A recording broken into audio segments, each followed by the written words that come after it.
Welcome to Wake, a cold reading of James Joyce's Finnegan's Wake, just to hear it out loud. Join Toby Malone and TJ Young, along with some special friends, as we puzzle our way through what we once thought was an unreadable book to produce a surprisingly listenable podcast. It is Thursday, January 23rd, 2025. It has been 253 days since we've started reading, with 572 pages complete of 628, meaning we have 56 pages left to go, and the 91.08% of the way through Finnegan's Wake. Welcome to episode 36 of Wake, the podcast that is building connections, throwing the door wide open, and showing the world there is an appetite for reading the daunting, all in the name of fulfilling a long-held bucket list item, reading James Joyce's Finnegan's Wake out loud just once. I'm your host, Toby Malone, joined once again by the man who is all about family and friends, TJ Young. Hi, TJ. Oh, hi, Toby. How are you? I'm great. How are you? I'm doing good. We're back in school. It was -9 degrees here yesterday. I'm just, making it through. Yeah. It's what seems to be the longest winter I've ever experienced. This polar vortex is no joke. The other day, I'm talking in Celsius now, is that there was a 71-degree difference between how cold it was here in Canada and how cold it is back home where I'm from in Perth, in Australia. So 71 degrees. So they're sweltering down there and we're freezing up here. But they can have some of it, Yeah. It's a lot. But it's good to see you. It's been too long. It's been a few weeks since we've recorded. It has been. I got incredibly sick. I don't know what was happening around the holidays, but there was just an illness sweeping across the state. Everyone I know got sick over the Christmas, New Year sort of holiday, and I just couldn't kick it. It was like 2.5 weeks for me where I'd feel better, and then we would set a date, and then I'd be like, "I'm so sorry. I feel like absolute crud." And it kept happening like that, and it was funny. I actually didn't realize how bad the pressure had gotten in my head. And Taylor and we just went out for food, and I went in the bathroom and I blew my nose, and my ears popped so bad, Toby. I got dizzy and I almost fell down. Oh man! And I told Taylor, I was like, I can finally hear. He's like, I didn't want to say anything, but like, you've been blaring everything for the past week and a half, and I was like, you really can't hear it. Oh, amazing. Oh, no. Well, I'm glad you're feeling better now.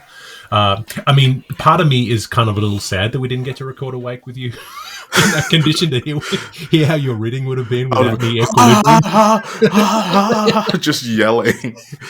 But there'd be something to be said about a reading like that. And so the other reason we've been busy, obviously school has gone back, and we've all been busy with things like the Kennedy Center American College Theatre Festival, of which you're a major part of Region 2. And I want to congratulate you, very proud of you, that you won the Kennedy Center Gold Medal for the top educator in the region for the year. So congratulations. Thank you very much. It was surprising. I was sad you weren't there. I was sad I wasn't there too. Yeah. I saw that and I thought, oh man, this could have been the year that I could have been there. But it's austerity measures. There are no money for guests anymore out from out of state. There's not. I will say, and then I will say this: they gave it to me right before a production of The Inseparables, which my show was there, which was great. But then also they had the Thanksgiving play running at the same time, right? And so I had seen The Inseparables the night before, and I was planning on going to see the Thanksgiving play, but it felt irresponsible to sit in the theater with just a giant gold medal the whole time. So I was like, no, I'm going to go back to the hotel and put this away.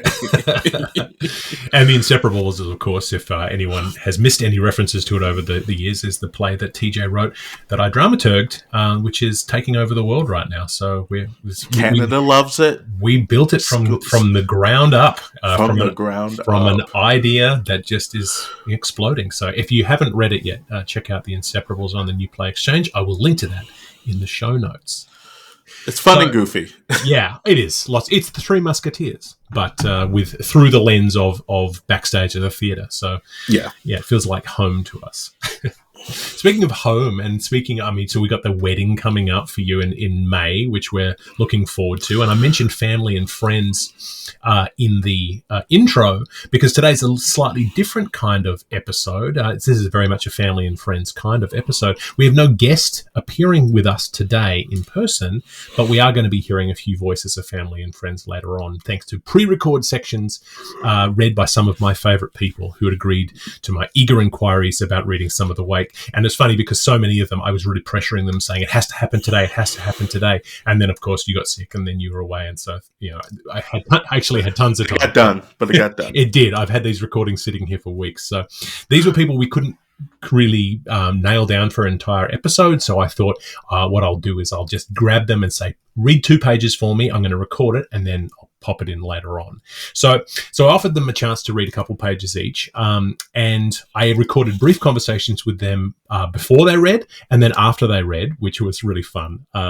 So I just want to introduce you all to these 3 readers now before we get going. So our first guest is Patrick Robinson, who is one of my oldest and best friends. And he and I went through the wars together in the doctoral program at the University of Toronto. We wrote our comprehensive exam together. And he and I have been buddies for close to 20 years now.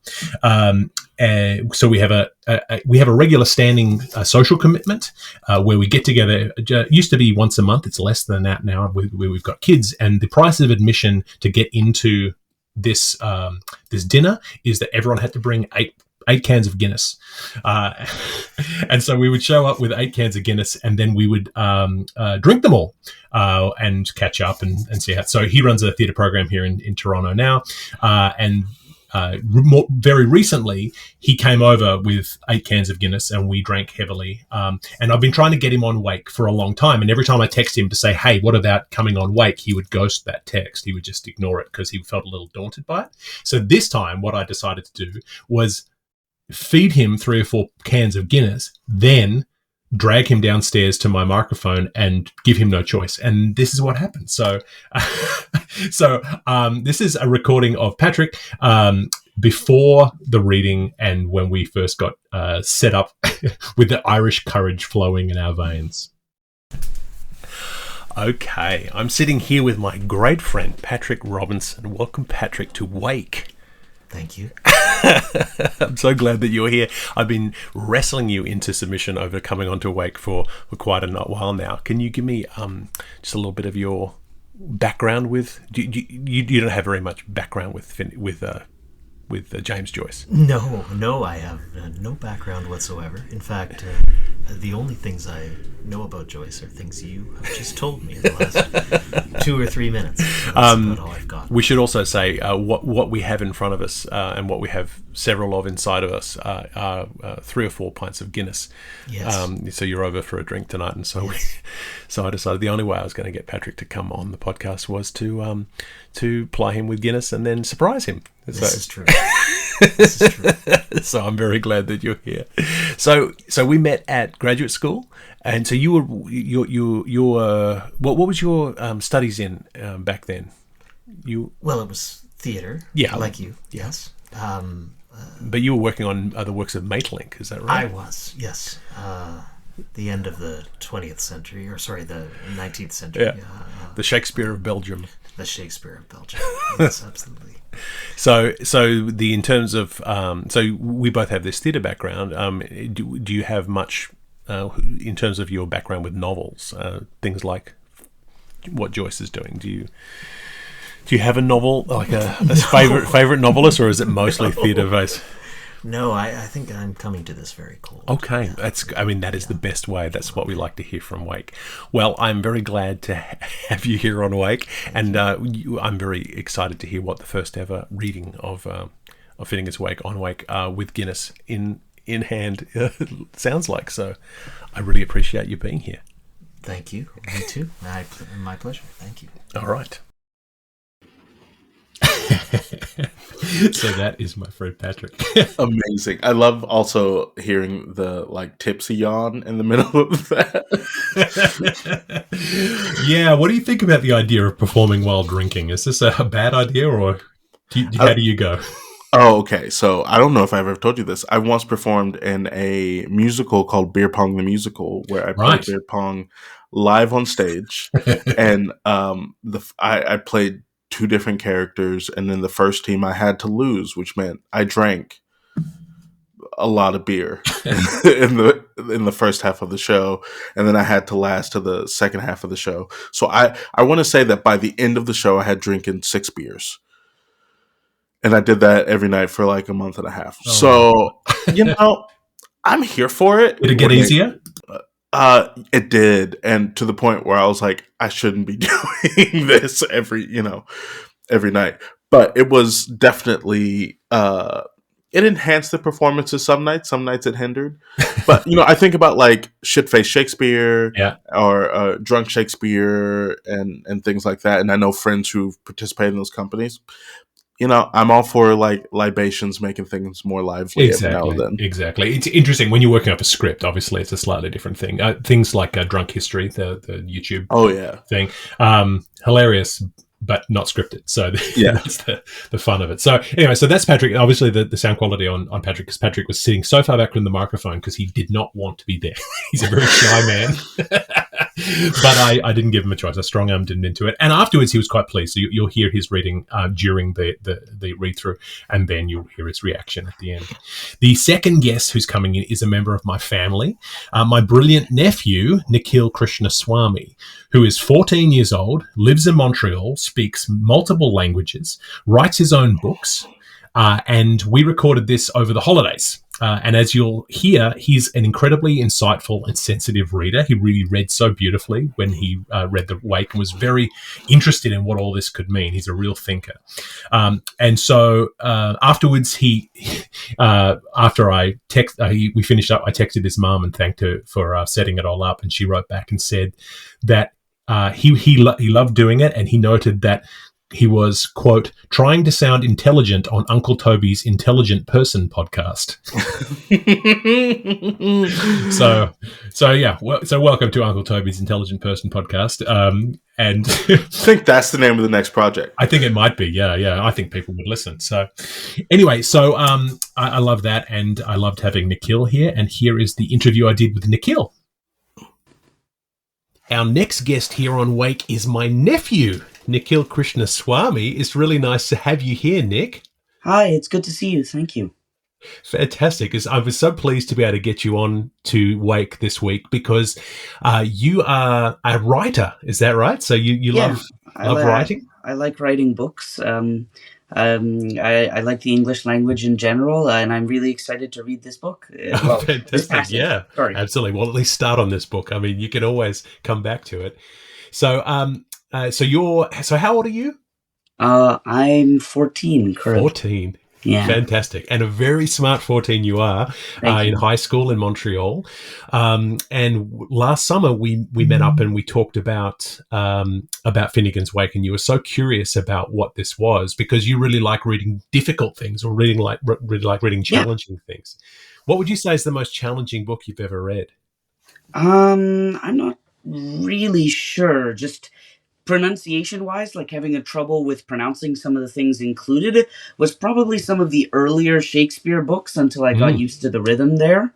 Right. But other than that, no. The only thing I've really found hard about some of the books I've read is just their length. But since I've kind of previewed this, this looks different. Like, it's grammatically very difficult. It's like I think I'm mispronouncing some of the things here. That's okay. Don't worry about that. To make you feel any better, I mispronounce things all the time on this podcast. So that's sort of part of it. And so this is great. So, and you're writing a book at the moment. Your mum was telling me. Yeah. So I was just experimenting. I've written a few drafts for beginning chapters of the book, and I decided to work together with my friend on it because he also likes writing stuff. So far, we've finished part 1 and part 2 of the book, so we're at like maybe 30 chapters so far. Amazing! That's wonderful. Are you planning to publish it when you're finished? I'm not sure. I'm generally pretty nervous about like putting anything in the public, but I don't know. Maybe if we both like it by the end. We're just doing this until we run out of ideas. Oh, I love that. I can hear how straight he's sitting, you know? Oh yeah, he's such a good boy. Yeah, he works so hard. He really is a thinker, and he speaks English, French, and Tamil, and also I think Mandarin. He's got a little bit of. Went to a Mandarin daycare, so he has a lot of that too. He's a very smart boy, and it's fun. I mean, you have nieces and nephews, right? I do. Oh, do I? It's fun. It's fun. It's fun being an uncle, right? It really is. I mean, my favorite part is I can give them back, but I do love seeing them absolutely fall in love with something. My youngest nephew, Toby, you and him would be best friends. So he is learning the trumpet via YouTube. He got one for Christmas, and he is just taking it in. But also, he's like in second grade. Right. And when I tell you, he can tell you everything that's happening on a football field in a way that is kind of terrifying. And he yells at the TV like a grown man. So I love that. I was watching one of the NFL games the other day, and I was interacting as usual. And my wife said from the next room, she says, "I can never tell if you're happy or sad when you shout at the television like that." I'm like, I'm not either. I'm watching two teams I don't care about. I'm just exclaiming when something interesting happens. Yeah, that's. Well, it sounds like I'd get on very well with your nephew. So, yeah, it's nice to be an uncle. I think it's fun. It is, and he also loves The Wiz. And I was like, this is great. He fell in love with Pokemon cards, and I got to send him all my old ones, and he thought he had hit the jackpot. I was like, this is great. I'm good. Amazing. That's awesome. And then finally, we were hoping to welcome my good friend Kareem Morgan, who was a long-lost friend who I lost track of for a little while until we connected last year. Kareem and I met when we were both actors more than 20 years ago in a production of Romeo and Juliet, where I played Romeo and he played Benvolio. And he's a wonderful Jamaican-Canadian man who is not acting anymore. Now he runs a beautiful restaurant up in the north of Ontario. But unfortunately, there was a scheduling clash. He's a very busy man, so he wasn't able to join us. So I'm just going to name check him here and thank him for trying to fit us in. But without Kareem, I turned to another expert that I had on hand, and I felt like this was a good substitute. So here they are. Our next guest here on Wake is a surprise guest. At least it was a surprise to her, because up till 10 minutes ago when she got home from school, she didn't know I was going to ask her to do this. I'd like to welcome back to Wake my daughter, Bridie Malone. Hi, Bride. Hi. You look really mad at me. You don't look mad at me. You're smiling really broad. But So just to give you a little bit of context, our friend Kareem, who you love, right? Kareem is an old friend of mine, was going to appear on the podcast to read a couple pages, and Kareem got really busy with work. So I was unable to fit Kareem into today's episode. So then that meant I had 2 pages left that needed reading. And so I thought, who better to read than Bridie, who is the best reader I know. And particularly since you heard your cousin reading the other day, and you were like, oh, he did pretty well, right? Yeah. So you've appeared on Awake before. I have. And how did you think that turned out? I think it was pretty good. Yeah, you were weird hearing your own voice. It was. Was it fun? A little bit fun getting to do it. Fun. And you like reading. You like reading hard reading. books. Like you're into like big long series and really in depth kinds of mythologies and stuff. So this kind of thing, and you're good at language. You just came home with a story that you wrote from school. Tell everyone what you got for your mark for that story. I got 97%. 97%. You didn't capitalize the word day on Christmas Day, which maybe that was the problem. Anyway, so you're very smart. And last time you did one of these, I gave you a little bit of time to practice and to prepare and to look at all the words, right? Yeah. This time, how much time have I given you to practice and look at the words? Absolutely none. Absolutely none. You haven't even looked at it at all. So it's all going to be fun. Anyway, and the other thing that's coming up next week, what's happening next week? My 13th birthday. You're about to turn 13, and this is my present to you. Yay! My gift to you is a little bit of James Short. I love that. Yeah. So it's always good to have Bridie back. She did a little reading months ago, but as you'll hear, she did just fine with a cold read, a real cold read. So that'll be fun. Probably better than me. So No, God, no. We are both becoming illuminated with our our ability with this, I believe. But anyway, it's good to have special guests. However, it's always nice just to have the two of us in the room, just to hang out. And so we're looking forward to going through that. So yeah, it's been so long since we caught up. I feel as though before we get started in the reading, I just thought we'd catch up with some of the other stuff that's happening. I don't know if you noticed this or you saw this that happened at the end of December, and is that there was a global Guinness shortage. I did notice that. Which is crazy because a lot of people were saying, that my father-in-law went to get Guinness for Christmas for me when we came to visit, and he's like, I got the last 4 cans in Ottawa because they weren't available. And so there was this shortage because Guinness has become spectacularly successful now. And then there was this great Guinness heist. where these thieves in England stole a truck that carrying the equivalent of 35,000 pints of Guinness. I love that so much. They're like, you know what? We need this.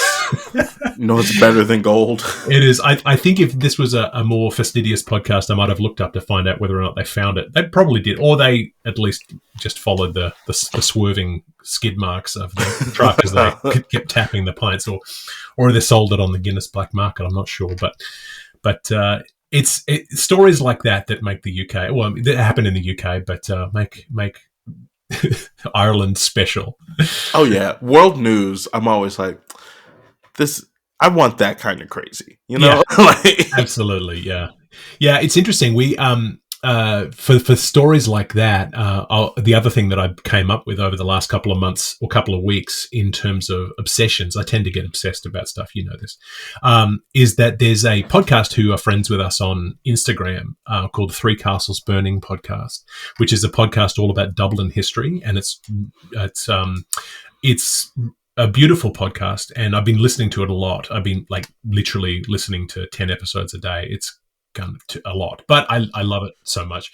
And I really want to direct people towards Three Castles Burning, even if you're not from Ireland. I think it's most interesting if you are from there. But stories like this about the Guinness heist and things like that, this podcast really delves into the history, and there's some beautiful ones. There's ones that you'd really appreciate, TJ. There's one about the Playboy riots, when the Playboy of the Western World riots happened. That's one of my favorite riots. Absolutely. That and the Rite of Spring, give me that all day. Exactly, yeah. So there's a beautiful episode all about that.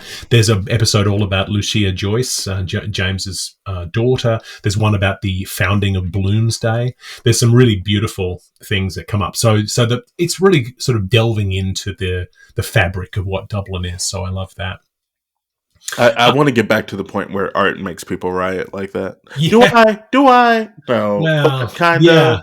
Yeah. I mean, what are they rioting for? Because I think a lot of it was the idea of decency and what is decent. And, the idea of decency was the thing that nearly had all of Dubliners burnt up.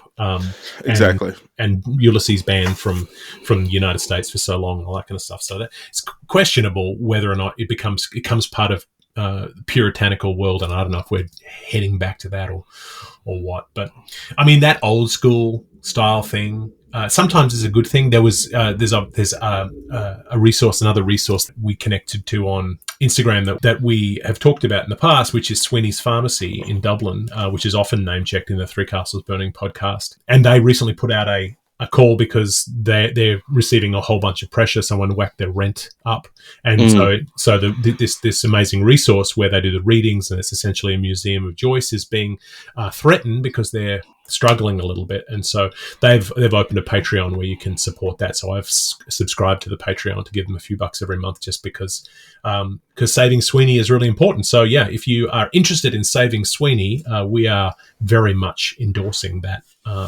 resource. So yeah, go save Sweeney.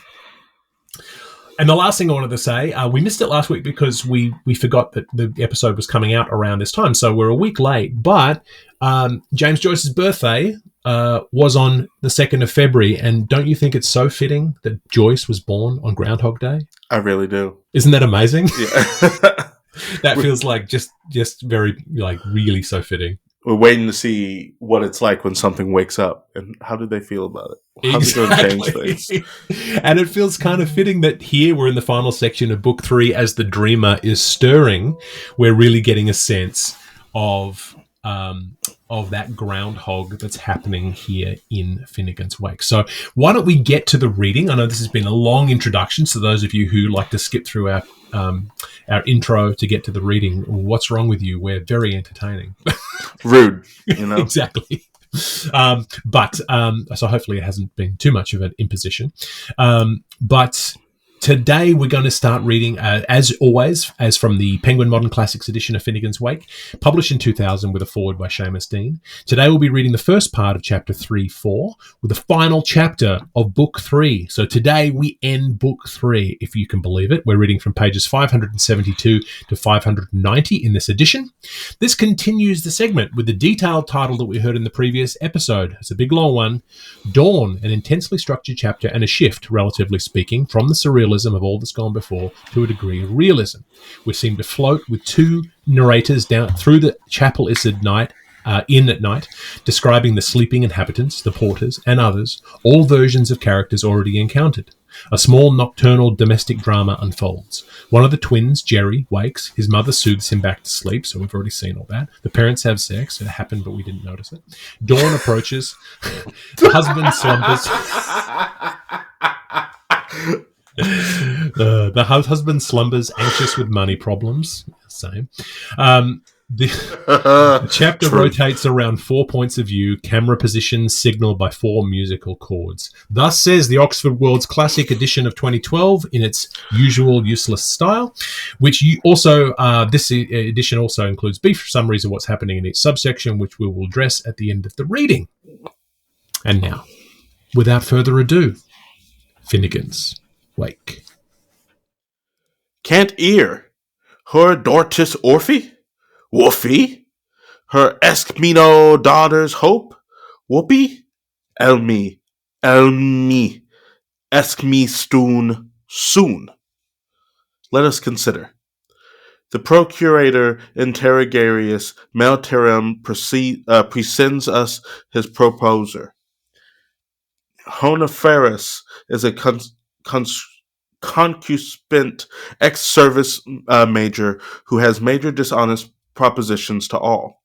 He is considered to have committed, invoking droti de Aurelier, simple infidelities with Felicia, a virgin, to be practicing for unnatural coits with Eugenius and Jeremias, 2 or 3 Philadelphians. Honopharius, Felicia, Eugenius, and Jeremias are consanguineous to the lowest degree. Anita, the wife of Honopharius, has been told by their tiresome Forticia that Honopharius has blasphemously confessed under voluntary chastisement that he has instructed his slave Maritarius to urge Magavarius, a commercial Emilius of Honopharius, to solicit the chastity of Anita. Anita is informed by some illegitimate children of Forticia with Maritarius. The supposition is Wares that Gilead, the schematical wife of Magavarius, is visited clandestinely by Barnabas, the advocate of Honopharius, an immoral person who has been corrupted by Germanius. Gilead, a cooler blend, D'Alton insists, exwo, with Papara, Papia, Arancitia, Clara, Marinuza, Indra, and Iodina, has been tenderly debauched in Holly's Day's view by Honopharius, and Magavarius knows from spies that Anita has formerly committed double sacrilege with Michael, Virgo Cerularius, a perpetual curate who wishes to seduce Eugenius.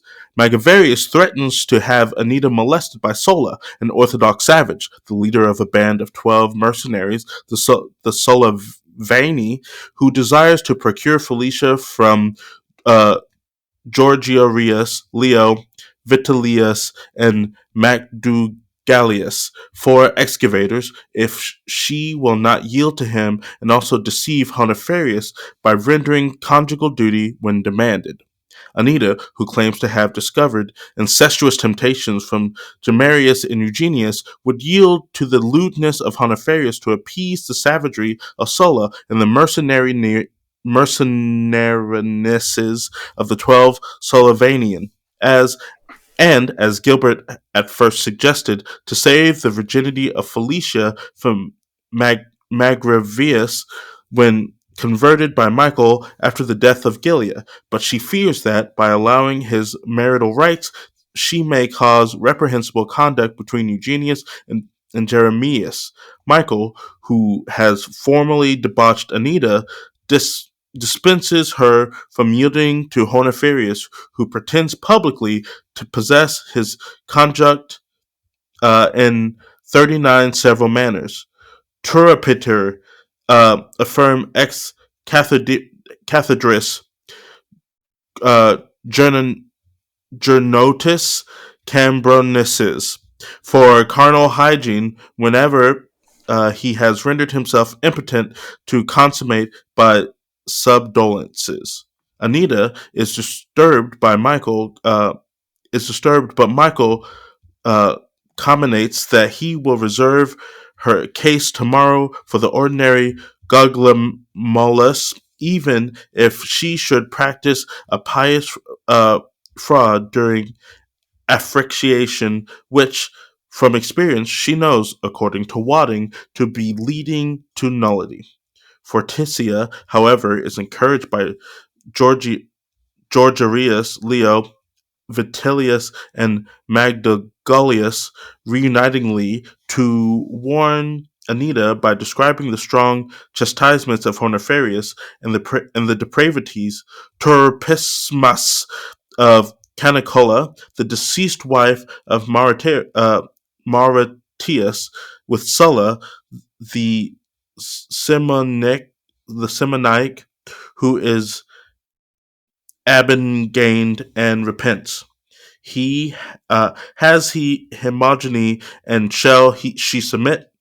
Translate, alax, you breed a Brandon in the goods of Cape and Chattertone deceased.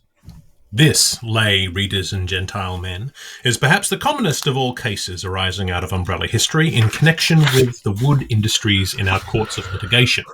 Doyley Owens holds, though Fig Magnuson of himself holds also, that so long as there is a joint deposit account in the two names, a mutual obligation is posited.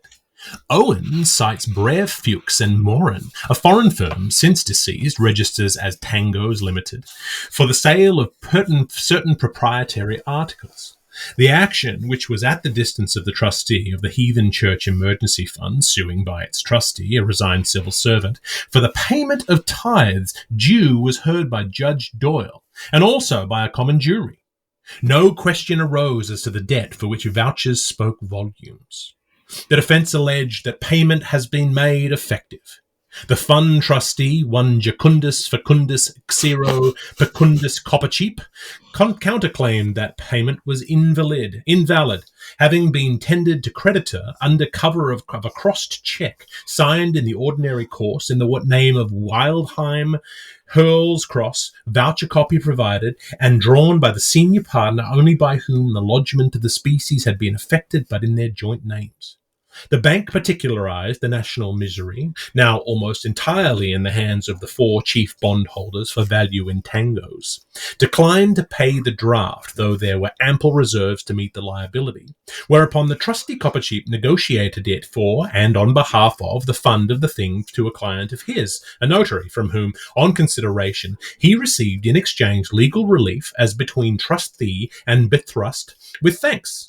Since then, the cheque, a good washable pink, embossed DUD number 1132, good for the figure and face, had been circulating in the country for over 39 years among holders of Pango stock, a rival concern, though not one demonetised farthing had ever spun or fluctuated across the counter in the semblance of hard coin or liquid cash.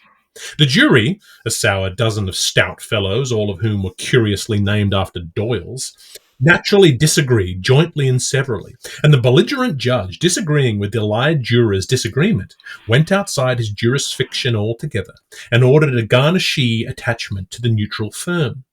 No mandamus could locate the depleted Willem Brayforks, as he had entered into an ancient moratorium dating back to the times of the early barters, and only the junior partner Baron could be found, who entered an appearance and turned up upon notice of motion and after service of the motion by interlocutory injunction among the male jurors to be an absolute turf woman, originally from the proletarian class, and with still a good title to her sex name of Anne Doyle, a Coppinger's Cottages, the Doyle's country. Doyle, Anne, add woman in, having regretfully left the jury boxes, protested cheerfully on the stand in a long jury myad in re-corset checks, delivered in Doylish, that she had often, in supply to brusque demands rising almost to boiling point, discounted Mr. Breakforth's first, of all in exchange 9 months from date without issue, and, to be strictly literal, unbottled in corroboration a current account of how she had been made at sight for services rendered the payee draw ye of unwashable blank assignations, sometimes Pink Williams, laughter, but more often of the creme de citron, vert email, pain coq, or marshmallow series, which she, as bearer, used to endorse adhesively to her various payers' drawers, who in most cases were identified by the timber papers as well-known tetagists of the city and suburban.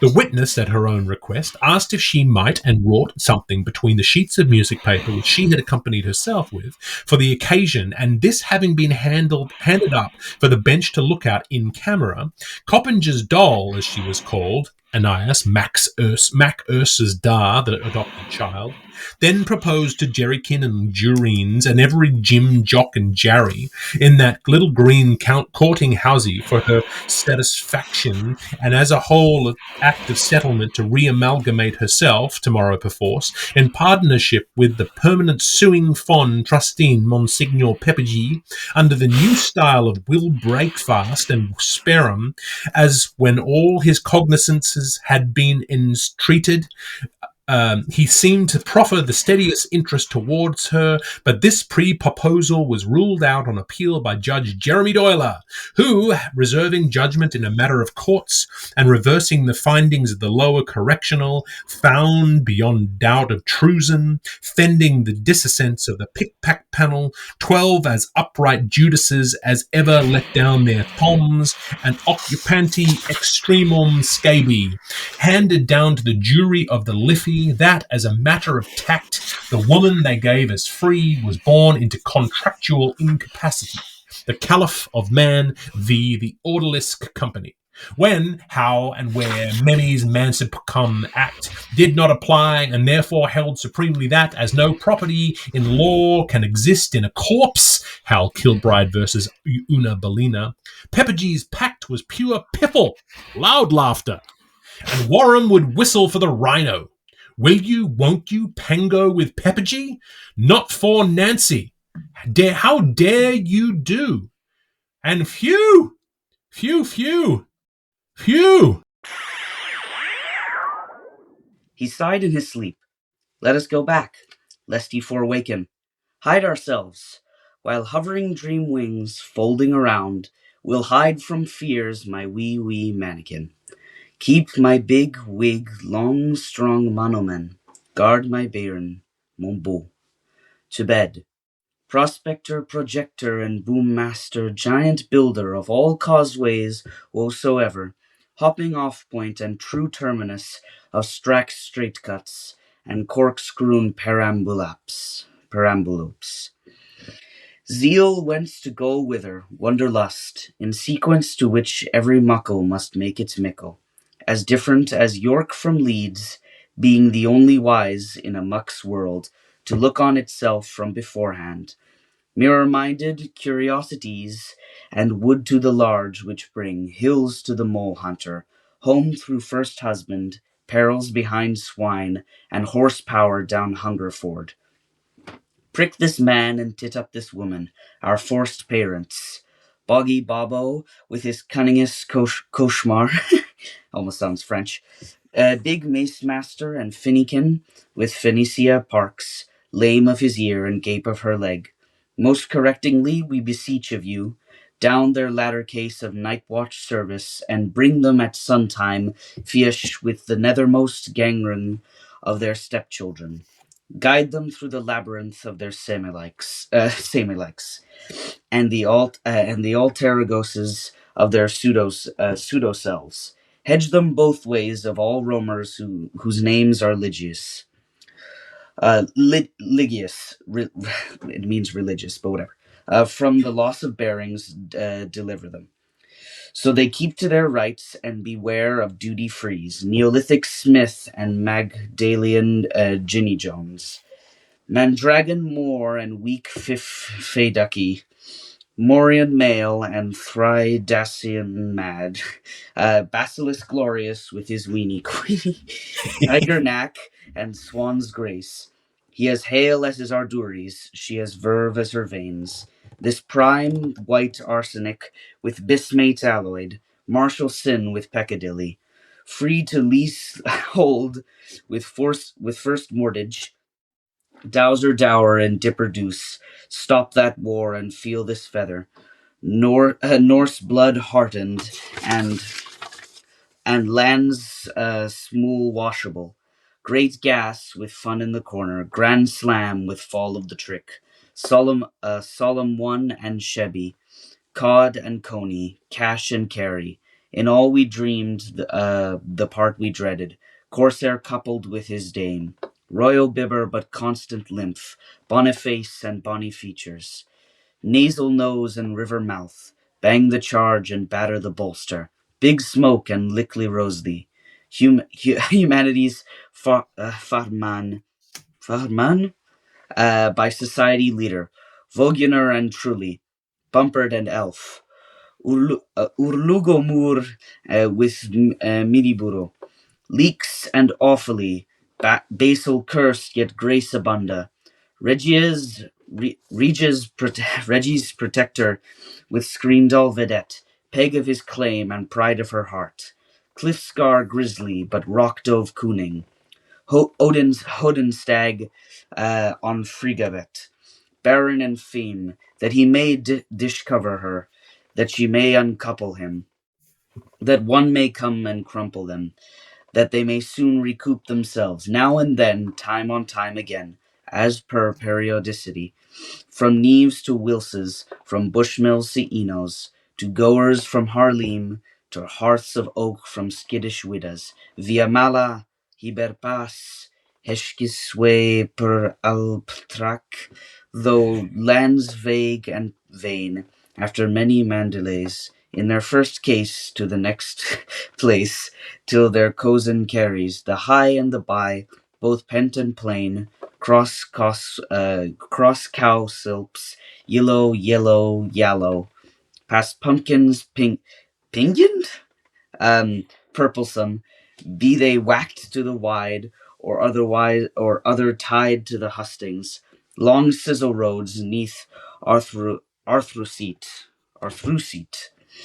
him to the derby, her to the tune, till Sengitide do Codlam, in the grounds of Unterlinen, rule Toulouse and Cani, at Shipside by Covent Garden, monk and sempstress in sackcloth silkily, curious dreamers, curious dramas, curious demean, Plagius Dayman, plagiist dearest, plagiist durest, for the Strangeford players are protesting, and the Carkery felons dry flooring it, and the lepertized lados railing the way, blump for Solgo slee. Stop.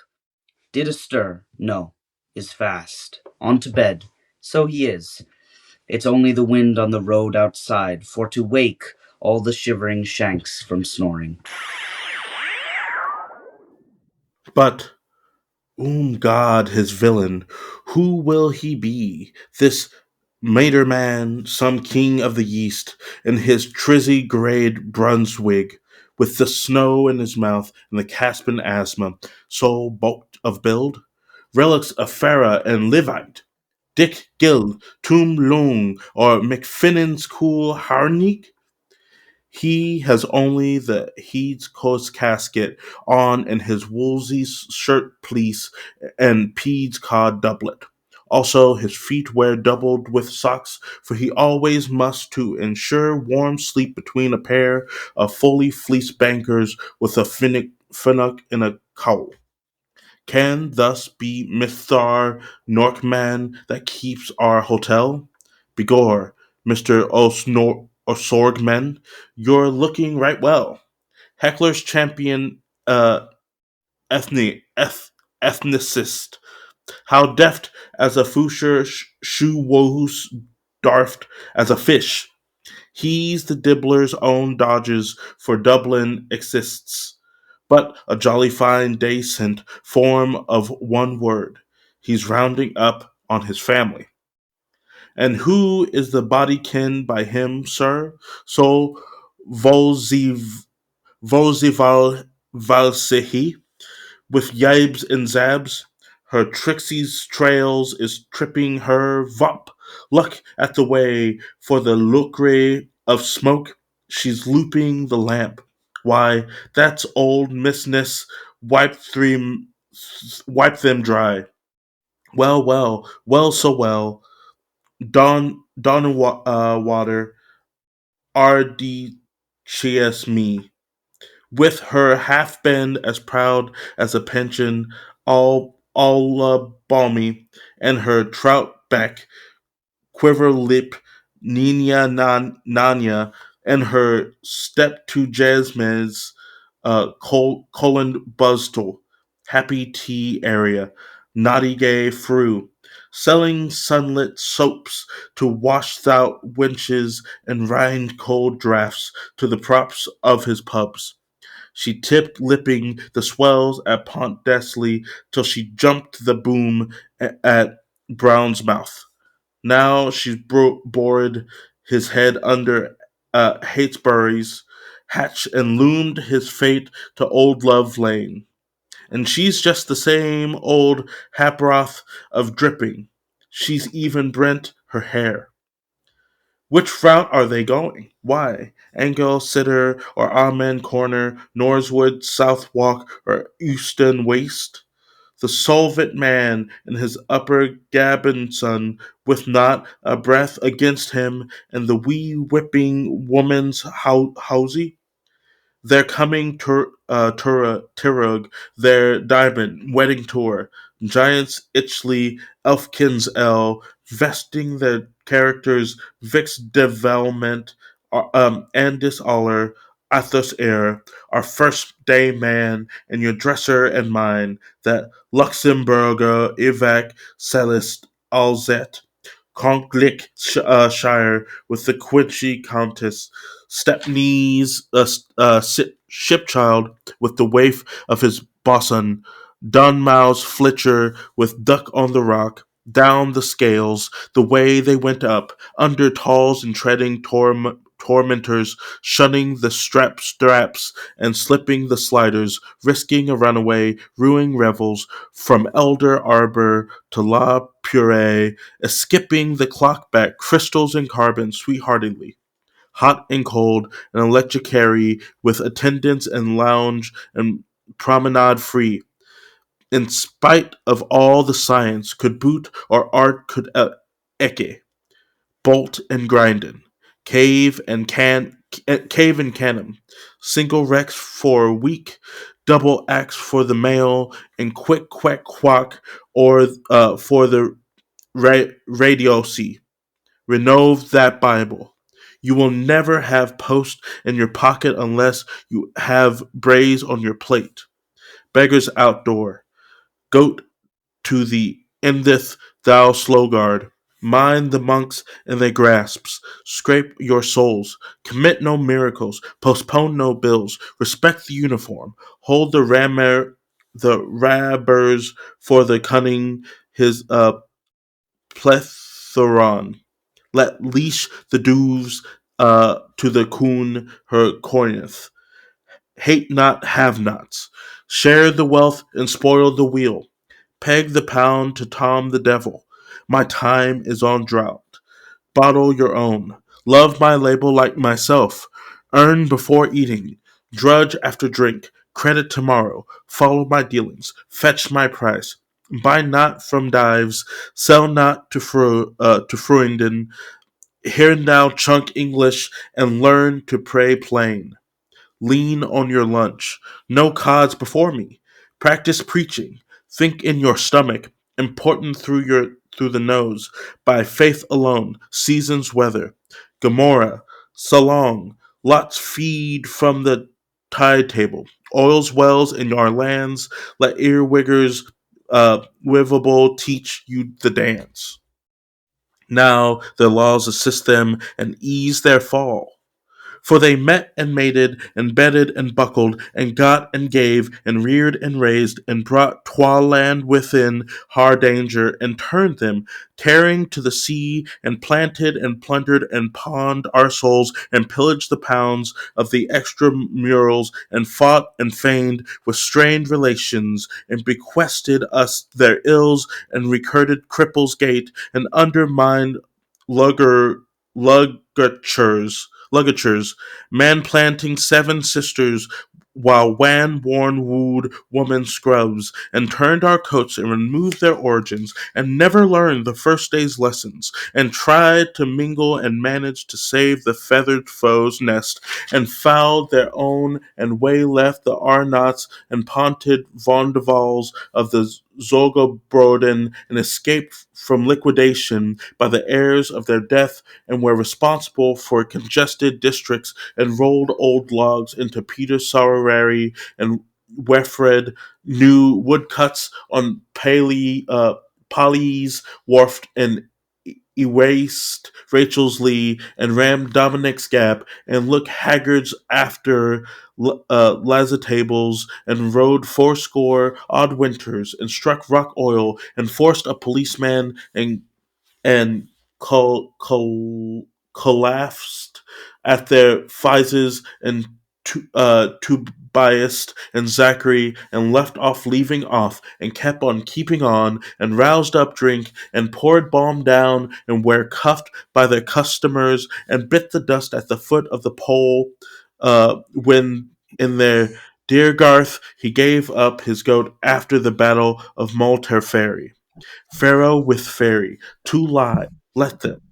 Yet they wind it back, qual his lift. Him meterily, bull see boob, and rivalish devil, light in hand, helm on high, to peekaboo dirk and thicket of slumberware, till their hour with their scene be struck forever, and the book of their dates he close. He clasped and she sagen her tour d'adieu. Provincia calling, solo scar hears. O Shem! O Sham! And gentle Isid Yisid gag, flipsing in the night leaves flattery, dinsindolsory to Finnegan, to sin again, and to make Grim Grandma grunt and grin again, while the first grey streaks still silvering by for to mock their quarrels and dolly-mouth tumbling. They near the base of the chill stair, that large incorporate licensed vintner, such as he is from former times, 9 hosts in himself, in his hydro-comic establishment, and his ambling, lymphy peeping partner, the slave of the ring that worries the hand that sways the lamp that shadows the walk that bends to his bane, the busy-next man that came on the cop with the Fenian's bark, that pickled his widow, that primed the poke, that passed it round on the volunteer's plate, till it croppied the ears of the purser's rel, that kneed O'Connell up out of his doss, that shouldered Burke, that butted O'Hara, that woke the busker, that gratanned his crowd, that bucked the jiggers to rhyme the ran, that flooded the roots in Arian's isles, from Malone to Clear and Carnshaw Port, to Slyn a Gollow and clean the pockets and ransom the ribs of all the listeners lewd and lay that bought the ballad that Hosty made. Anyhow, the matter is a troublous and a penniless. Have they not called him at many's their mock indignation meeting? Vehemens, vengeance, vective volleying, inwader and outlander, the notables crashing libels in their Sullivan's mounted beards about him, their right renounceable patriarch? Heinz cans everywhere in this, and the Swanee, her Ainsel, and Earwaker's family sock that they smuggled to life between them, roaring, Big Riley was the worst, free booze for the man from the Nark. Sure, he was never worth the cornerfall fark. And his Banishee's bedpan, she's a queer old bite of a tark, as they wendled their zing-away wivewoods from his find me cool's moist opulent vinery, hijacking through the nagging neck pass as they hauled home with their hogsheads, axe postulating and claiming cowled consolation, sir some cordial from the blue funk fires of the Dipper and the Martian's frost. Use they not, and no small town traders, to abhor off from him, the yet unregendered thunderslog, whose spro cunneth none lord made undeciding, how betwixt wifely rule and mens consia recti, then himale man, all unbracing to omni-woman, but now she-dropping his hitches like any maid-of-ale opposite, Orsa riders in Idenhall? Ah, dear, oh dear, and her Ilian, and his William, when they were all there now, matin marked for looking on, at the carryfore with Aulus Plautius, their happy ass Claudius, and then and to the trivials, and their bivouac, and his monomyth. Ah ho! Say no more about it. I'm sorry. I saw. I'm sorry. I'm sorry to say I saw. Give there not two amongst us, after all events, or so grunts a leading head dromedary, some together gush of still and buttle, you know, that insofar forth as all up and down the whole concreation say, efficient first gets there finally every time. And as a complex matter of pure form for those excesses and that past-fault hard-hearingness from their eldfar in grips and rumblions through fresh taint and old treason, another like that alter, but not quite such an ander, and still and but one, not all the self-same, and but still one, just the mame, and encore emihim may always, with a little difference, till the latest up-to-date so early in the morning have evertheless been all made amenable. Yet he begot 'em. Let us, wherefore, tearing ages, presently preposterose a snatch vote of thanks a lot to the huskiest coaxing experimenter that ever gave his best hand into Chancerex, wishing him with his famblings no end of slow poison and a mighty broad venue for themselves between the Devil's Punch Bowl and the deep angle seaboard, that they may gratefully turn a deaf ear clooshed upon the desperanto of Willy-nully, their shareholders from Taft to Olaf, that will curse them below par and mar with their descendants, shame, humbug, and profit, to green mould upon mildew over jaundice, as long as there's wagtail surtax to a test case on Enver man. We have to have them whether the will like it or not. They'll have to have us now, and then we're here on their spot. Scant hope theirs to ours to escape life's high carnage of perindentity by subsisting piecemeal upon variables. Bloody certainly have we got to see to it ere smellful demise surprends us on this concrete that down the gullies of the eras we may catch ourselves looking forward to what will in no time be staring you larrikins on the post face in that multi-mirror megaron of returning ties, world without end to end. So there was a Rorty, who in Diffling's board did, with his soldering iron, spade away hammerlegs, and where there was a fair young, who was playing her game of, and said she, you rockabye, will you peddle in my bog? And he sod her in Ireland, paved her way from Maidenhead to Youghal. And that's how Humphrey, champion Emir, holds his own. Shy sweet, she rests. Or show pawn him now, will you?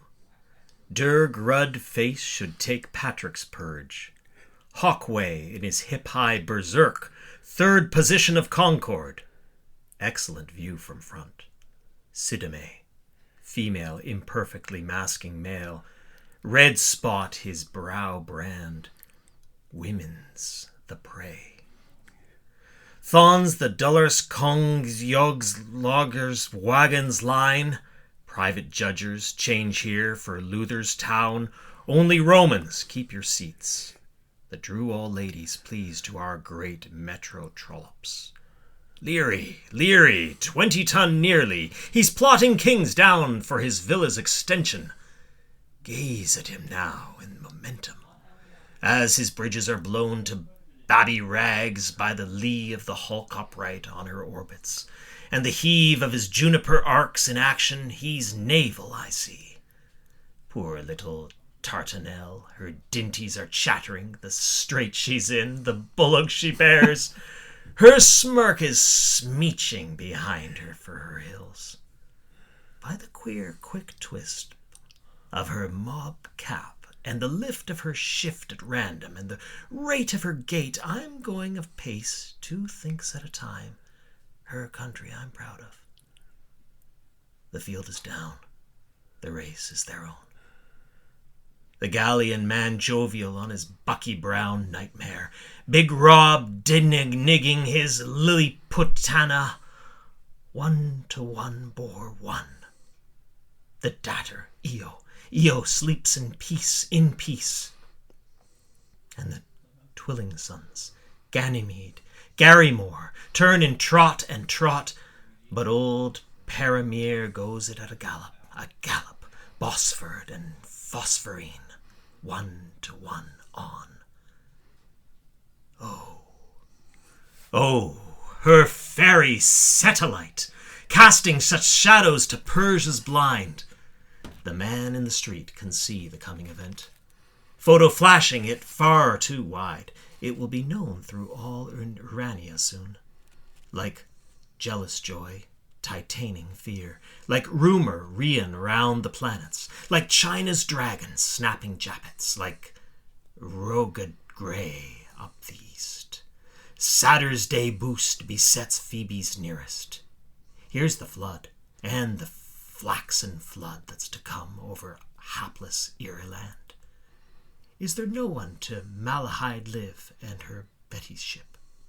Or who'll buy her rosebuds, jetty black rosebuds, Ninslows of Nivea, non-paps of Nan? From the fall of the fig to doom's last post, every ephemeral anniversary, while the park's police peals peering by 4 to weight down morals from County Bublin. That trainer's trundling. Quick. Pay up. Kick. She had to kick a laugh at her old stick in the block, the way he was slogging his paunch about, ebid doubled, meat oft mate on, like Hail King Willow, the robber, cane maker's mace and waxened capapee. But the Terence brand on his hot-wet brow. At quick in the morning, and her lamp was all askew and a trembly wick in her, ring-zingry.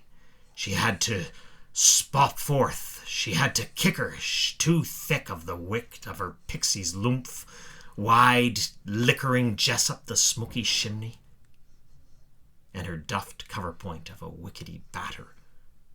Whatever she drove behind her stumps for a tiddlyish wink through the tunnel-cleft bag slops of the rising blunders Yorkers as he stood and stuttered and trutted and trumpered to see he had Lord Larry's Bleckham's and red Bobby Apples. Tickled her innings to consort pitch at kick-slockin' in the morm. Tippatonguing him on in her pigeony linguish with a flick at bales for lubrication to scorch her faster. Ye heck, ye hawk, ye hockey hiremonger. Magrath, he's my pecker, he is, for bricking up all my old Kent road. He'll win your toss, flog your old Tom's bowling, and I dare ye, barrack buller, to break his duck. He's posh. I love him. We're powering all Oogster till the MCCs run googly. Declare to ashes and testy his match. 3 for 2 will do for me, and he for thee, and she for you. Go easy, oh easy, for the grace of the fields, or hooly-pooly cuppy. We'll both be by and by caught by the slit for fear he'd tire and burst his Dunlops and waken her bonny Barneys, making his booby babies.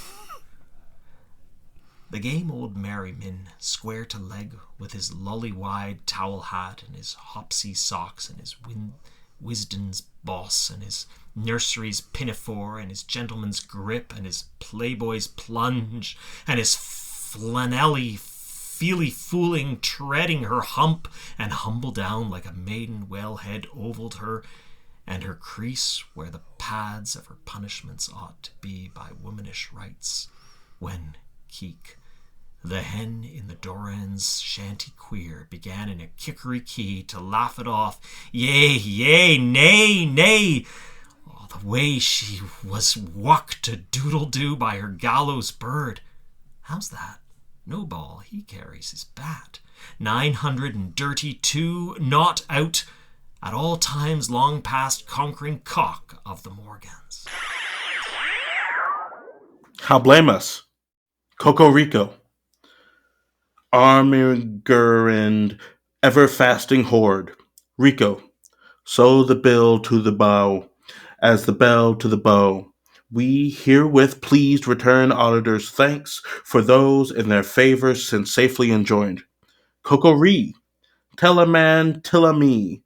Tabernacle and Tipperary. Sons, travelers, and company, and their carriageable touchers, tanks tight and tyne for her contractions, tug awards his personnel. Echo, Coree, Coreco, you, me. Well, we all unite through folly and rendering gratias, well, between love's repast, begging your honor's pardon for, well, exclusive pictorial rights of hear her fond tip lady, his weak rations appearing in next eon's issue of the Neptune Centennial and Trinonville light tour with the wildest circulation round the whole universe. Ecolo, Cori, Coro, Cori, Corico. How me, oh my, you ho, my, you to I o. Thanks furthermore, the modest Miss Gimglow and neat Master Metterson, who so kindly profiteered their sir wishes as demisel of honor and, well, as strain bearer respectively, and the cordialest brief nod and chin danky shin to well patient ringasin as prevenit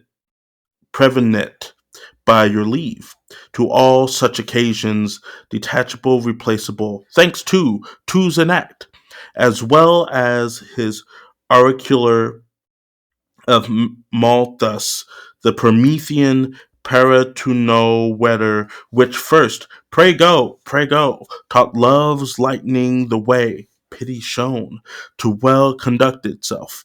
Mercy, good shot, only please don't mention it. Come all ye goat fathers and grown mothers, come all ye makers and pile drivers, come all ye labor-saving devisers and chargeladen dividers, firefinders, water workers, deeply condole with him. All that is still life with death in your born, all very bump saps, yet bound to be, to do and to suffer, every creature everywhere, and your pleas kindly feel for her. While the dapple gray dawn drags nearing nigh, for to wake all drones, the drowsy of Dublin.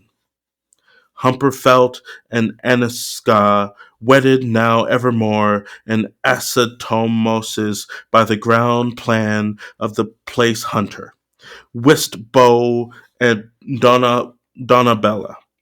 Totovir and Esqueminer, whoso shall separate fetters to new desire, repeals an act of union to unite in bonds of shemency. Oh yes, withdraw your member. Closure. This chamber stands adjourned. Such precedent is largely a cause of lack of collective contingencies among Don Nelly's orchard as lifelong the shady side of Fair Brothers Field. Humbo, lock your cackle up, and nigh blow your wickle out. Tuck away the table sheet. You never wet the tea, and you may go right to way back to the Auntie de la Via Humphrey after that. Retire the rest without first disturbing your neighbor, mankind, or of baffling descriptions. Others are as tired of themselves as you are. Let each one learn to bore himself. It is strictly requested that no calm smoking, spitting, pub chat, wrestle rounds, coarse courting, smut, etc. will take place amongst those hours so devoted to repose. Look behind, before you strip you. Disrobe, clothed in the strictest secrecy which privacy can afford. Water non to be discharged coram grate and ex window. Never divorce in the bedding the glove that will give you away. Maid maud nennies nay but blabs to amama. For your life, would you? She to her bosom friend who does all chores. And what do you think my Madeline saw? This ignorant mostly sweeps it out along all with all the rather old corporators. Have you heard of one humble down jungleman, how he bet Bryn and Bush playing peg and palm? The Malden River that gets its dues, adding a din, a ding, or do, thence thou laundresses. Oh, muddle me more about the Maggies. I mean, Bonnie Mage Ellis and Brownie Mag Dillon. Attention at all. Each ditcher's dastard and dumpling will let us know about it if you have paid the mulchman by whether your rent is open to be foreclosed or are back in your heiresses. This is seriously meant. Here is a homelet, not a hothel. That's right, old Oldham.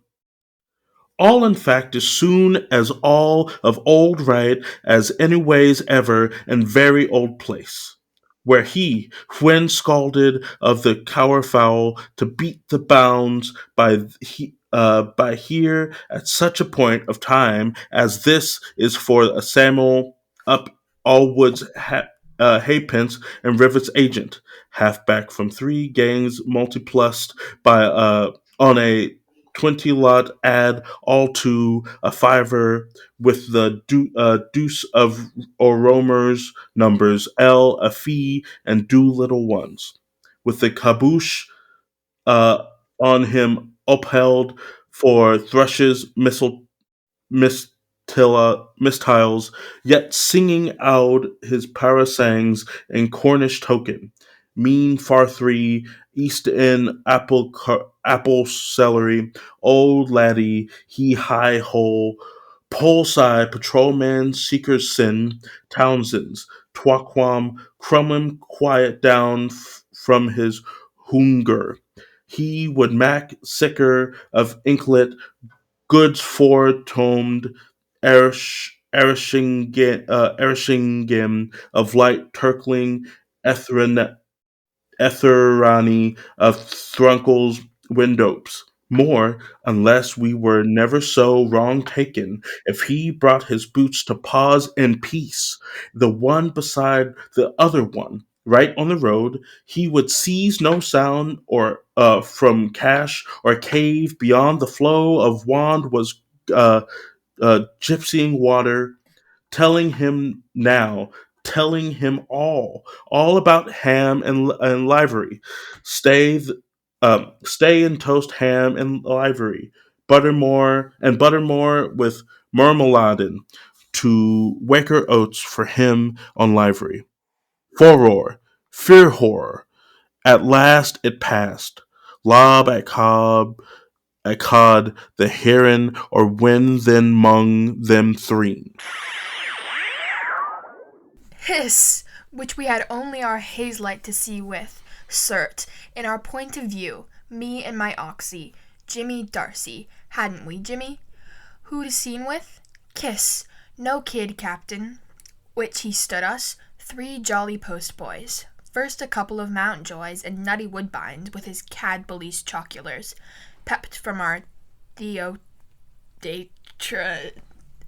Regal's drolleries, pantomime, in the snug of the Cambridge arms of Teddy Ales while we was laying. Crown jewels to a peanut. Was his stepmarm, old nose-heavy, or a widower? Which he said, lads, a-taking low his whitby hat, lopping off the froth and wishing, with all respectfulness to the old country. Tomorrow, comrades, we, his long life strength and cured screaming loan to our all-hallowed king, the pitcher that he's turned to weld the wall. Lord lengthen him. His standpoint was to belt and blutcher him afore the whole pleading church hall and submarine bar yonder. But he made no class at all in port and cemented Paulships between our trucers, being a refugee. Didn't he, Jimmy? Who true to me? Sish, honeysuckler. What my young lady here, Fred Watkins, Bulger Fred, all the way from Melmouth to Nadle, she calls him, dip the colors, pet, when he commit his certain questions, viva viz, the secret empire of the snake, which it was on a point of our sutting down. How was it, Jimmy? Who was Cinnarettes to declare? This, touching our Phoenix Rangers nuisance at the meeting of the waitresses, the dainty lines, Elsie's from Chelsea's, the 2 Lego legels in bloom, and those pest of Parkies, Twitch, Thistle, and Charlock, were they for giving up their fogging trespasses by order which we foregathered, he must be raw in cane sugar. The party, no. Jimmy MacColithock, who trespass against me. Briss. That's him, with his wig on, a chewing of his maple gum. That's our grandpapa, Mr. Beardall, an accomplished burgomaster, a great one among the very greatest, which he told us privates, out of his own scented moof he used to was, my lads, afore this wine act come, what say, are Jimmy the chapel goer? Who fears all masters? Hi, Jocko, now log, my own sweet boozy love, which he puts his feeler to me behind the beggar's bush. Does Freda, don't you be an mookie? Carry one, he says, though we marooned through this oiled we must spy a hind on honeysuckler. Now his old face is hard alone, with his defenses down during his weapon still stand, says my Fred, and James Zyme here, which Pippet, she simply must, she says, our pet. She'll do a retroussy from her point of view. Way you fly, like a thrush, to keep her flounces off the grass while paying the wet minnots muses shall visit, and pair her fies for him with just one curl after the cad came back, which we thought he wore as a gunner, and his corkiness lay up 2 bottles of joy with a shady had by Fred and a final Oloroso, which he was warming to. My right, Jimmy.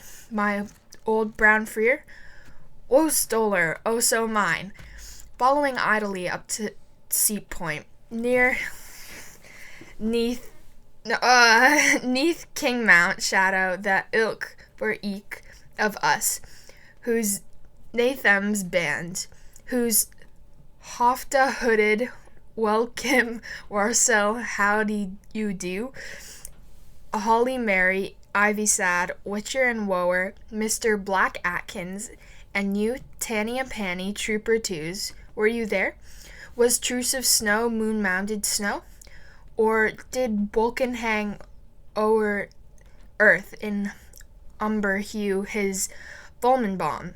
Number 2 coming, full inside. Was glimpsed the mean amongst of cloud? Or did pitter rain fall in a sprinkling? If the waters could speak as they flow. Timgle, Tom, pow the bell. Izzy's busy down in the dell. Mizpah low, UU number 1, in deep humidity. Listen, misled peerless, please. You are, of course. You miss him so, to Lisseltoe. Of course, my pledge between us. There's no one, Noel, like him, here to hear. Esh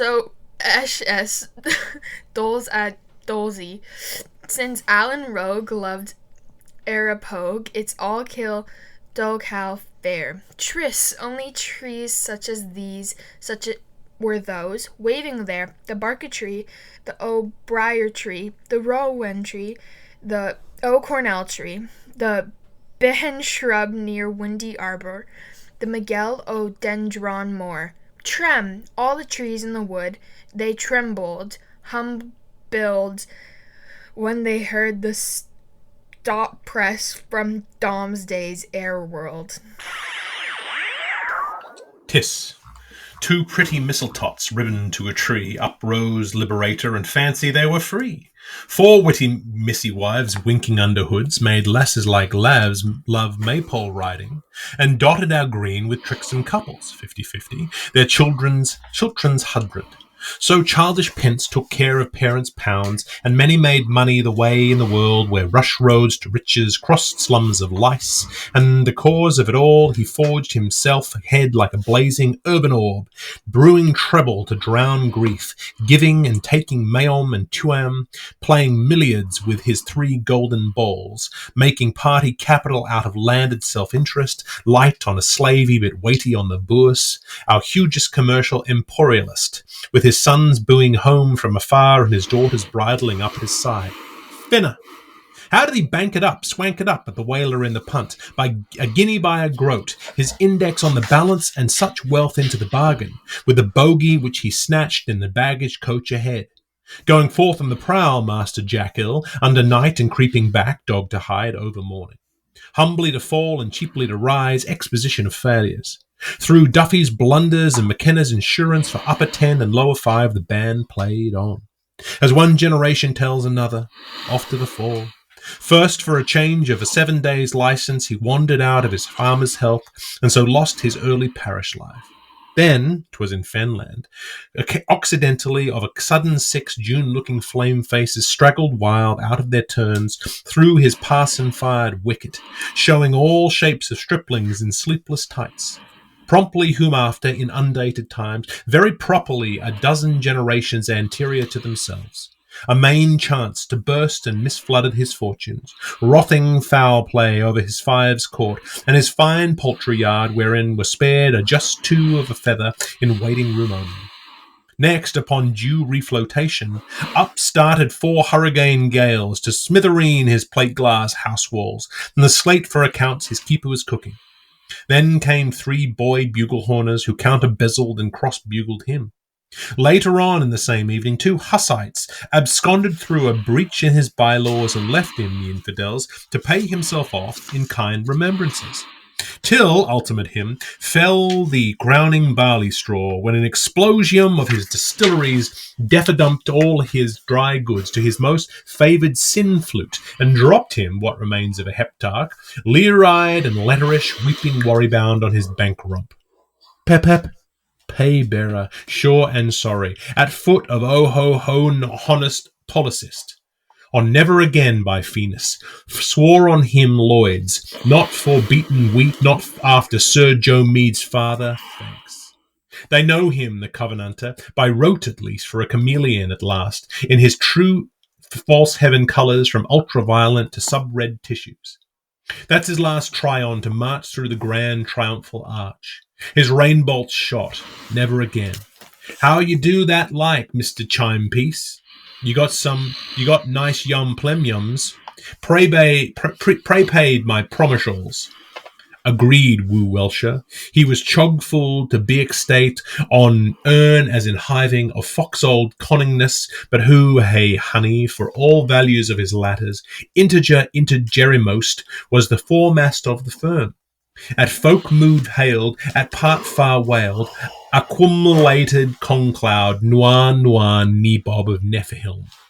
After all, what followed for apprentice sake, since the now nighs nearing as the yet says highs hin. Jeebies, ugh, keck, ptah, that was an ill man. Jawboos, putty good, this is for true a sweetish man. But Jum Bluffer, Baghdad, sir, yond would be for a once over our all-honoured Christmastide Eastered man. Fourth position of solution. How Johnny, finest view from horizon. Tableau, final. Two me see. Male and female unmask we him. Begun by gun. Who now Bruth's old brawn? Dawn. The dape of his name shielder's scalp. Help! After having drummed all he done.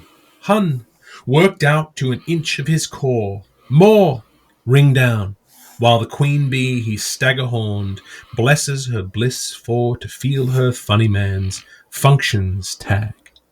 Rumbling, tears, tears, and tears. Rounds.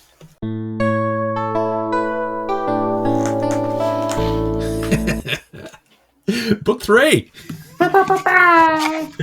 Done and in the bag. Oh, that was the end of Book 3, Chapter 4, and the second part of that chapter, and the end of the entirety of Book 3. That's crazy. Craziness. 590 pages in. Whoever could have guessed? But here we are, and we're still having fun. 6, 7, or 8 months later, or however long it's been since we started reading. Oh, 100%. There was one section that I wrote my exclamation, yes! I was like, I read the shit out of that. I look forward to getting to that.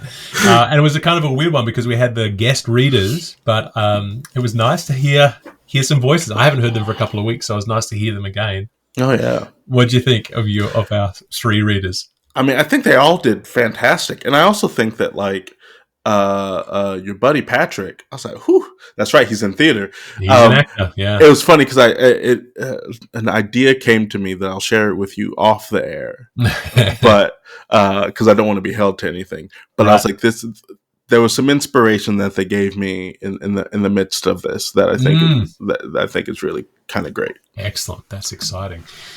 Well, let's hear from I'm going to just play my post-interview with each of them, and it's all just in one big chunk. So we'll hear what Nikhil, Patrick, and Bridie have to say after their readings. So, Nikhil, what did you think of that text? Reading it through, you don't have to understand what it means. Well, it was curious. On my second time reading it, I tried to figure out what it means. I only noticed a few fixations that I could pick out any form of a pattern. Like, he seems to be talking about a man and a woman more than once, more right. often on this back page, but just one, he mentions it somewhere here on this front page. Other times I'm noticing that the words he uses are either A, are real words but don't make sense in the context, B, are just mixes of two words like boom mooster, well, actually that may not be a word, or dream wings. And I think there was a third, which are just completely made up. Like I've just never heard of them before. Yeah, he makes a lot of portmanteaus of putting words together that mean two different things to create a new thing. He also uses over 40 different languages in this book. So he goes and takes words from other languages to create new words. And so he's really testing the limits of the English language. Huh. Okay. And so you're a polyglot. You speak 3 different languages. I can speak French, English, and a tad bit of Mandarin, I guess. I could pick up a few words here that look like mispronounced French words, like cauchemar, or he directly said mon beau, ici. Right. And that was pure French. But other ones almost sound, I have no experience with this language, but almost sound German-ish or Germanic. Yeah. Fahrmann, I don't know. It's very perceptive. Yeah, it's an interesting thing. It's one of those opportunities to read something where meaning isn't really the point. The point is the content. And so you'll notice that in that big first paragraph that you have, in that the major paragraph in the section you read, there are no periods in there. It's all semicolons that take you all the way through. Notice. Yeah, so the whole thing, it's a single statement all the way through, from prospector all the way to slogo slee. I'm not very good with sentences. Sometimes I just go on and on forever, and I can do a bit of run-on. So, well, it's interesting because I think it's interesting while you're writing your book is that some people would say that Joyce here is breaking all the rules of the English language, because you can't have a sentence this long. But Joyce is saying, I can do whatever I want. It's my book, and so it's a good reminder that there's things out there that really sort of push against the boundaries. I guess the structure. No, I wouldn't really know, but usually sentences, like when I'm trying to do a speech or, I don't know, an oral presentation at school, usually sentences are my cue to breathe. Right. So maybe instead it's just like at this point at this point with this long a sentence, you breathe whenever you want. It just doesn't. Right. Yeah. Or it doesn't have to be cohesive. Yeah, or you don't breathe, and it's a run on that's sort of supposed to. Right. What do you think about the idea that this book is written about trying to define dreaming? How this is something inside of a dream, and so that it doesn't necessarily have to make sense, or it doesn't necessarily have to be cohesive. Do you think something like this makes, like, how would you write a dream? I appreciate and I think admire the way that he's writing this as if it's a dream, because I guess dreaming isn't supposed to really be cohesive. Right. It's almost like when you're in a dream, it makes sense. It feels, well, depends on the dream, but it usually feels pretty real. And then when you wake up, you can't remember what that really felt like. Well, for me. So the way he's describing it here, that I would like, I couldn't tell if this is how a dream feels. It's only in a dream I can tell what I would need to write to describe it. So who knows? Maybe he's got it right. Maybe.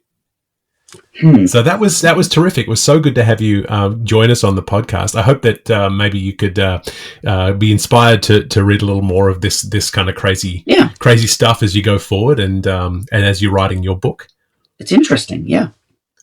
Well, thank you so much for joining us, and best of luck with your book. We'll look for it in bookstores everywhere, anytime now, right? Okay. All right. No. All right. Okay. Oh, Patrick Robinson. I don't know why you doubted yourself. What a wonderful reading. Thank you so much for appearing on Awake this week. Thank you. Tell us, how do you feel after assailing Joyce? I feel great, and I feel like I've read something a little bit dirty. I think so. Yeah, Joyce has his own certain proclivities that to be said. I mean, there's also way more cricket imagery in there than I've seen in anything I've seen this week. So that's I'm always pleased to see. Oh, there you go. The great game of cricket referenced so often. So how does tackling this kind of text as an actor, because very clearly the actor in you rose his head up very quickly there. Well, sometimes when you have no idea what you're saying or reading, you just go for it. Mm-hmm. You just make something up. Yeah, and you've had 4 Guinnesses as well. Well, that helped. Absolutely. Well lubricated. Well, thank you so much for appearing on WEC. It really means a lot, and I'm so glad that you're here. Thank you very much. Absolutely. how'd you feel? I felt a little silly. Yeah. A little. That's okay. That's the second time you've had a chance of reading. Yeah. Was that easier or harder I than think the it first was time? harder because before you gave me some time to practice. I think also last time you didn't have braces. Yeah. Is it hard to sort of speak, Joyce? I think you're the only person who's ever been on Wake who has braces. It's a bit more difficult. A bit more difficult just to get your lips around those words. Yeah. But you did so well. You got all the words. Really? You did. I mean, I feel like I did. no, you absolutely did a great job. I think you really it seemed like you really hit a flow toward the end there, and you got a bit more. It was fun at the end. It was Yeah. like more rhyming and like a lot of alliteration. Exactly. It's fun. So you're an aspiring writer yourself. You like writing things. I do like writing. So what does this make you think when you look at this as a writer? Oh gosh. Like, does this make you feel like? Makes me feel like, what was the writer thinking? Okay.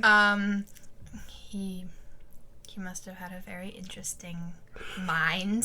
He sure did. Yeah. I wonder what his writing was like when he was younger and wasn't like Yeah. blind and stuff. Yeah. There's a book upstairs I have that I'll give to you. It's called Dubliners, which he wrote when he was younger, which you'll quite like, actually. So I think you're just about ready to read that. So we'll try that one next. But Does it make sense? it does. Or is it It's like a lovely little book. But do you think that the way that he writes makes you feel like you have freedom to do whatever you want when you write? Because look what he's doing. Yeah. Whatever he and wants. He's pretty famous. Yeah, exactly. So, So one day you'll be famous too.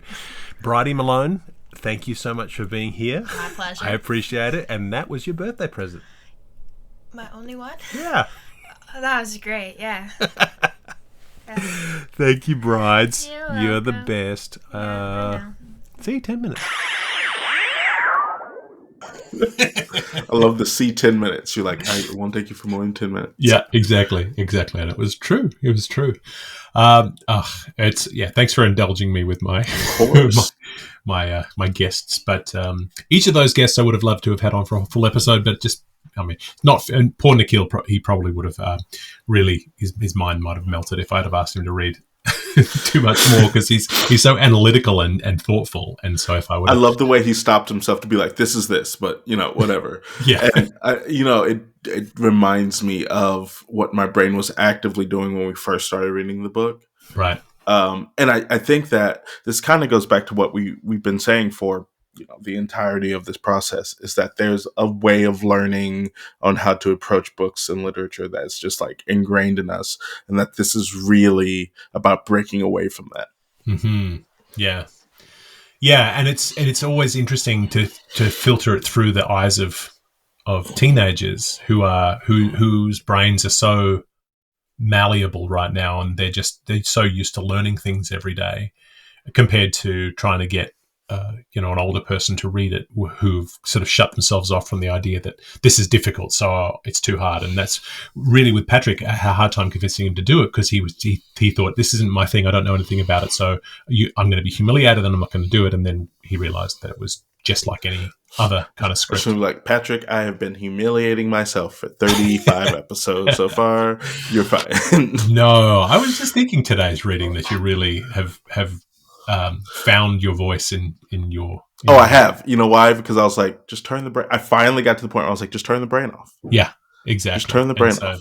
Yeah. So we flow through nicely. Yeah, there was lots of interesting things in that chapter, and it's funny that Oxford Classics say that we're into realism after the surrealism, but okay, sir. Yeah. Yeah.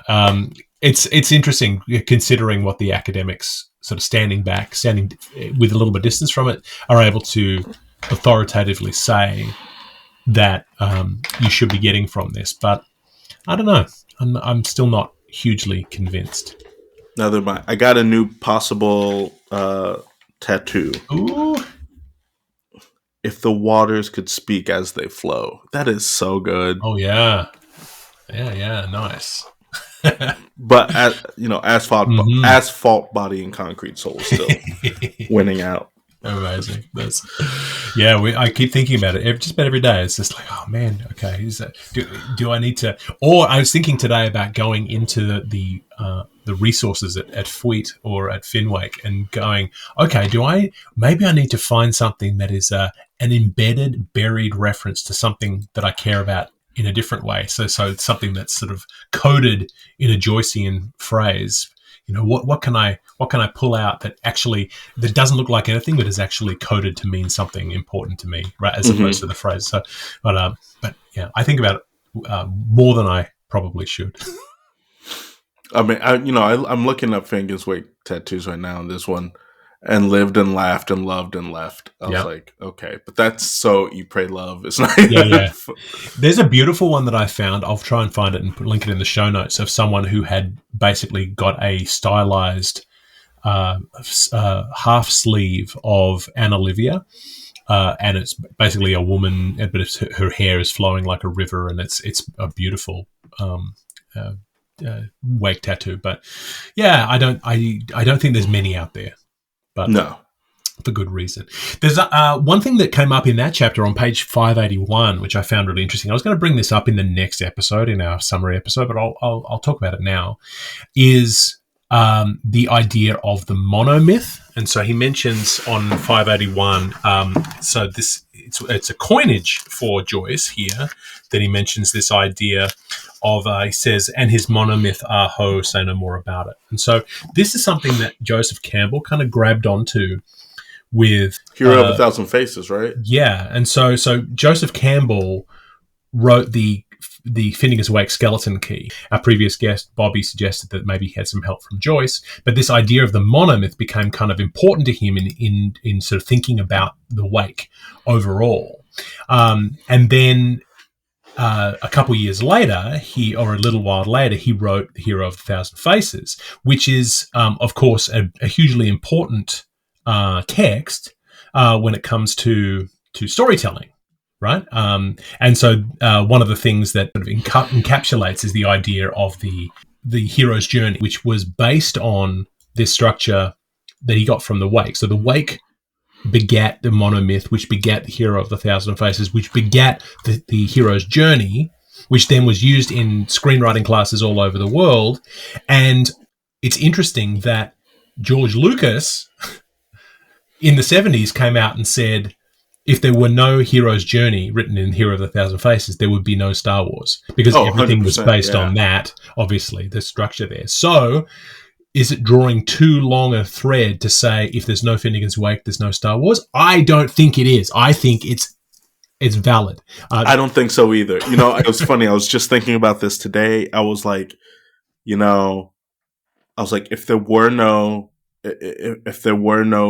talkies, like I started doing the line of cinema in my head, and I was like, yo, as much as people like hate Tron, I love Tron. I've always been a huge Tron head. Like, especially the first Tron, I was like, without Tron, you don't get your Wild Robots, you don't get your Pixar. It's because they were like, oh wait, we can use. I think that this is a fair assumption, and I am willing to be on that hill with you. Yeah. So this is something that came up in a book by David Collard, which I'm going to talk about a lot in future episodes. It's a really interesting book called Multiple Joyce. He writes 100 essays all about Joyce's life and career. It's a really interesting book. And so he makes this point about Star Wars. So it's certainly not an original idea. And one of the things that he mentions in that book, when he's talking about no Star Wars, because if there's no Wake, is he also talks about the creator of the Game of Thrones TV series wrote his master's thesis at Trinity College, Dublin, and he wrote his thesis on Finnegan's Wake. I believe that. So Finnegan's Wake, if there's no Finnegan's Wake, there's no Game of Thrones TV series. I mean that's okay. So that's an interesting thing, the idea of the monomyth, which came up there. And as I said, I was going to talk about that in a future episode when we were summarizing, but it felt like I needed to bring it up when it came up in that episode. I love that. Yeah, I mean, page 580, and to make Grim Grandma Grunt. So good. Come on. So good. I mean, that might be the tattoo. I'm going to ask you to aim a little bigger. Yeah, I know, but still, there's some fun options. I also love. Will you pedal in my bog? Excuse me. The filth. I mean, obviously, we haven't talked much about Joyce's letters to Nora, but we have massive archives filled with all of the letters that Joyce wrote to Nora, and he did not hold things back. His mind was a colourful place, and not Sounds like you're safe being for kind. work. Yeah, not safe for work. It's yes. I also love "Stop that war and feel this feather." Like, I loved that. Yeah, While hovering dream wings. I love the phrase pseudo selves in general. Mm-hmm. Yeah. The yet unregendered thunderslog. It's so good. Yeah, that's amazing. So yeah, it's lots of interesting things. Oh, and an interesting phrase that kind of recalls what parenting is. For they met and mated and bedded and buckled and got and gave and reared and raised. So good. I mean, like, I feel personally attacked right now, James. I feel like that's the tattoo. Yeah. Yeah. I mean, at the beginning of that chapter, I felt so bad for you because you were thrown into a biblical maelstrom of begats. I was like, here we go. Onofrius. I was like, talk about him 50 times. I was like, sure. And then I heard you chuckle, which actually motivated me. It pushed me through because you're like, this is ridiculous. And I was like, it is. Thank you. Yeah, every now and then you get on a run and you think, what this chapter is, this paragraph is standing all on its own, trying to do a different thing. And when we get to the next paragraph, we're going to be off it and off to a different kind of thing. Just like on the bottom of page 580, I started my read and then I went, this is suddenly got a rhythm to it and a flow to it. It felt like the old woman who swallowed the fly. Oh yeah, and then he said, "Nope, thank you." Yeah, but yeah, volunteers played till it cropped the ears of Purcell that kneed Connell out of his doss, that shouldered Burke, that butted O'Hara, that woke the busker, Grattan his crowd, that bucked the jiggers, that rhymed the ran, that flat the like. This really feels like that. That swallowed a dog to eat the cat. It was so. Yeah. I found that really, really interesting. Like lots of really, really fun things to say as we get to the end. But I'm not sure that realism is where I would put this. The longer we've sat with Oxford World's Classics, you already know what I'm going to say. Yeah. I'm just like, okay, sure. Like I think the thing that I find most disappointing, I guess is the right word, is the sanitation of it. Right? And it's like, trying so hard to force, a round peg in a square hole sometimes, and they are afraid to say we've read whole sections which are about nothing but like fornicating and defecating, and they just like using the bathroom in the park. No. Yeah. That was not what this was. This man was drunk and doing say the truth. I feel like there's like a level of sanitation that they're trying to put on us. And I think, is it because it is Oxford? It's disappointing though, because academia shouldn't be a place of conservatism necessarily. I agree. It should be the place where you can try these things. And there is plenty of room for filth in academia. I know lots of people who are working in sexuality studies who are writing stuff that is heavily uncensored, and you wouldn't want your kids to read it if you didn't want them learning interesting things. But in a scholarly sense, it's important. And so censoring something and saying, we put a big black bar over this word because it's a filthy human behavior. And that's the way it feels to me. Like, it always feels like the further we've gotten into it, and the more that, again, not understanding but deciphering how he's using the language, I'm like, you're sanitizing it so much that I feel like it's pulling away from the intention that Joyce had. It is. And also like his voice, Right. Yeah, absolutely. And it comes out in the text. Like when Patrick read his section, and the first thing he says is, I feel like I read something a little bit dirty. But he didn't say that word there. It made it very clear that it's dirty. It was the entire voice of the section where he went, I don't know what I just said, but I feel like I've just sort of said something that I wouldn't want my mother to hear. And it's a really interesting time. So yeah, the tone. I mean, let's listen. I mean, so we have three more. So we have this one and then two more sections coming up of the Oxford World's Classic, and then we're done with them forever. So we're going to have... I bet the editor of the Oxford World Classic is sitting listening right now with one single tear rolling down his face. Be sad, stay sad, you know. He's going to blame his editor. Oh, it's not my fault. It was... Lord Oxford wouldn't let me. But here is what Oxford World's Classic summarises each of these sections as read. I'll follow the page and line numbering convention standard for this text. So as I said earlier, we read 3-4 Part 2, pages 572 to 590. Dawn, an intensely structured chapter and a shift, relatively speaking, from the surrealism of all that's gone before to a degree of realism. We seem to float with two narrators through the chapel Izzard Inn at night, describing the sleeping inhabitants, the porters, and others, all versions of characters already encountered. A small nocturnal domestic drama unfolds. One of the twins, Jerry, wakes. His mother soothes him back to sleep. The parents have sex. Dawn approaches. The husband slumbers, anxious with money problems. The chapter rotates around 4 points of view. Camera positions signalled by 4 musical chords. 1, first position of harmony, say, a, ha, on 559. 2, second position of discordance, mi-si-do, on page 564. HC. 3, third position of conquered, Sidame, 582, HCE. 4th position of solution, 2 me C, 590, taking us back to CEH. And if that isn't some academic speak right there, I don't know what is. Anyway, at 572.18 to 576.9, we have a legalistic interlude. Complex versions of treacherous familial relations are retold first in an ancient Roman context and secondly in a modern Irish setting. I agree. Yeah. 576.10 to 578.1. Jerry, or Shem, sighs in his sleep. ALP is still in attendance. A prayer to road builders. Guides through life is voiced. Does Shem stir? No, it's only the wind. 578.1 to 580.22. More on HCE and ALP. The strictures they live by. The grind of laissez-faire progress. 580.23 to 582.27. Back to bed.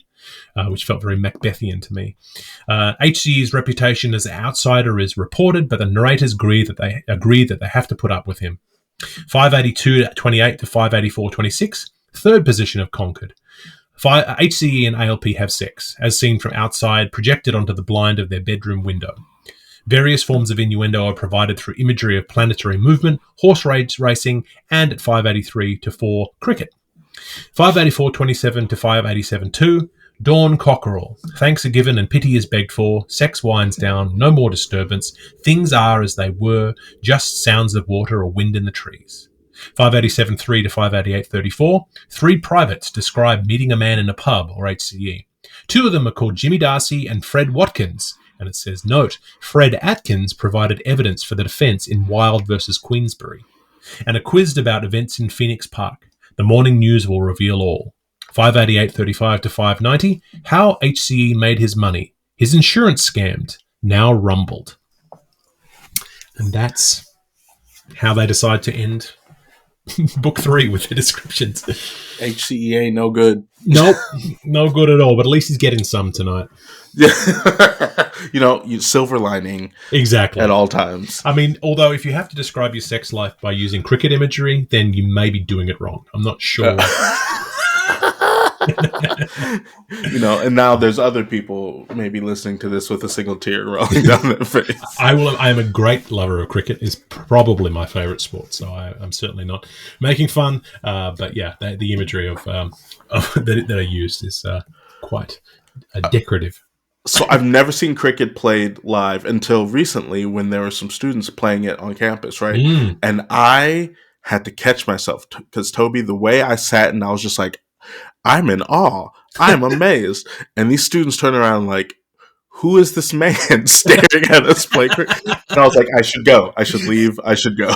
It's a wonderful game. But it's one of those things where you have to kind of watch it where in a country where they play it properly, Australia or India or England or somewhere where the crowd knows what's going on, because it can, and especially 2020 cricket, it's a pretty spectacular game. But because I was like, I have no idea what's happening. Yeah, and I'm trying real hard to figure it out. I love it. Yeah. It's a game of patience and a game of will. It's a real battle, and I love it. That's why you like baseball too. Baseball.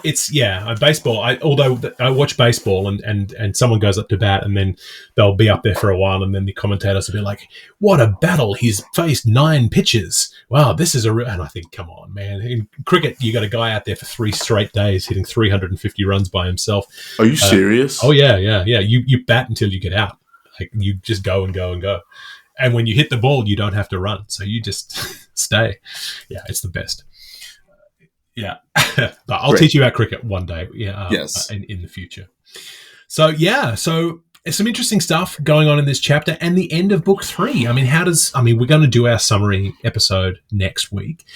So we'll talk about sort of what book 3 meant to us in total. But I mean, immediate reaction getting to the end of book 3. Obviously, book 1 was fairly accessible comparatively. Book 2 was very hard. Book 3, how do we feel? I feel like currently book 3 is my favorite. Yeah. Like, I feel like there's a lot to take away. I think that there's this beautiful vacillation between the difficult and the simpler is not the right word, but you know what I mean, as far as language goes.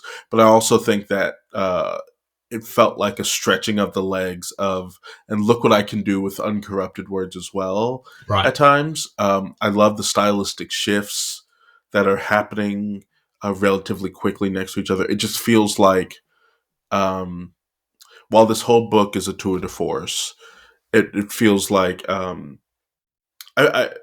once in a while in a book, I feel like I just love that you can show that I have mastery over all these different styles. Yeah. And it's something really interesting to see that book 3 starts 400 pages in.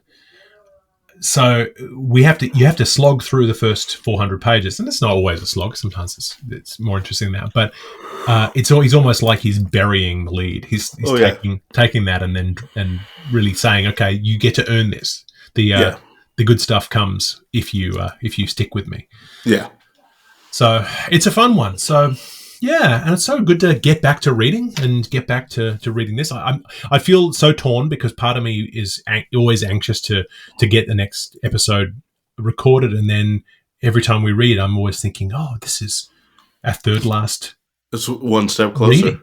Yeah, right. We only have 2 more to go. Then in book 4 is very short, and it's only 2 sections, so it's only 1 chapter, and so we're going to break that up into half. So this is our third last reading episode, although we have a handful of bonus episodes scattered in there. So we should be going. I know we've been saying in the past we're going to go into near St. Patrick's Day, but we're going to extend past that because we've got a few other ones that we want to do before we finish up. So y'all keep coming out the woodwork. Yeah. We're sort of helpless to resist. I don't know. I mean, I just got a great message this morning from a friend of the podcast, Tommy Mackay, who you remember from his Stramash Up episode where he read and then he did his Denty Alligator song.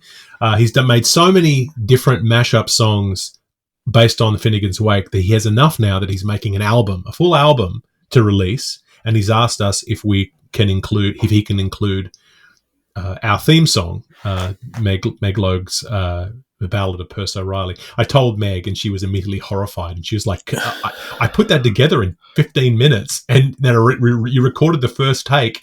What? She's not happy. So we might actually re-record it. We might actually do a fresh version, and I might put the kids on bass and drums and see what we can make of it. He'd love that. Yeah, and then we'll release it on Spotify. Well, that is about all the time we have this week for Wake as we wrap up book 3. We will return next week for the ever-popular recap episode where we'll talk about all the things we've discovered. Thank you, TJ, for being here. I'm so glad you're feeling better. Me too. Yeah, so now you can get back to wedding planning getting all those things in a row. Those details. I'm looking forward to that. We'll talk next week and talk about what we thought of book 3. I've been Toby Malone, joined as ever by TJ Young. See you next week, triple headers. This has been Wake, a cold reading of James Joyce's Finnegan's Wake, just to hear it out loud. If you've made it this far, thank you for your dedication. Join us next week for another segment of Finnegan's Wake and a chat about what we've found. Wake is a Moon Street Media podcast, engineered by TJ Young and Toby Malone. Our theme song is The Ballad of Perso Riley, arranged and performed by Meg Logue after James Joyce. Wake is recorded in Canada, where Finnegan's Wake is in the public domain. For community and bonus content, join us at our free Patreon at patreon.com/wakepod. If you have questions about Finnegan's Wake, don't ask us. We're just as confused as you are. See you next week.